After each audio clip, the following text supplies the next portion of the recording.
My dear friends in Christ, there is nothing more out of human control than a storm at sea. And likewise, there is nothing more helpless than a boat being tossed by the waves in a storm. It is a vivid picture of being completely subject to grave circumstances that are utterly outside of our control. And so it is a perfect illustration of being suddenly caught up at the mercy of trying, or difficult, or even dangerous circumstances.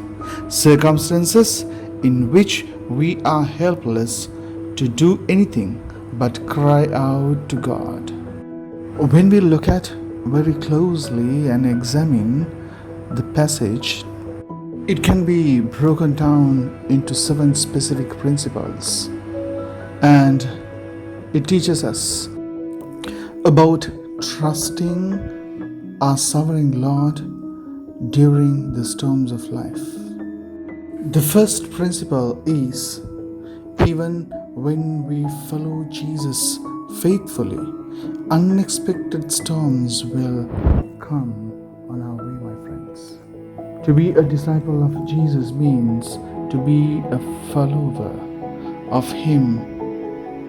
It means go where He says to go, do what He says to do, and believe as He says to believe. Today in this world, hardly we could find someone who has never ever met Jesus Christ. Secondly, though it seems as if the Lord is asleep during the storm, He is still present.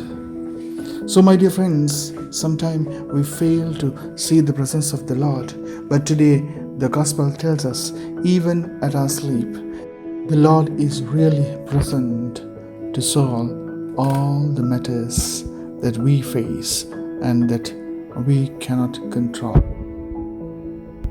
Thirdly, we do the best thing we can do during a storm when we cry out to Jesus. Here, Jesus proves through the storms that He is sovereign over all areas of life. So my dear friends, we have a God who has the sovereign and the power and the authority over all creatures. And so we are so lucky. Finally, when Jesus rises to our rescue in the storm, the result should be that we worship Him. So my dear friends, let's ask the Lord to be with us and guide us to understand His way of acting with us, that we may always celebrate His guidance and protection. Amen. God bless you. Have a nice day.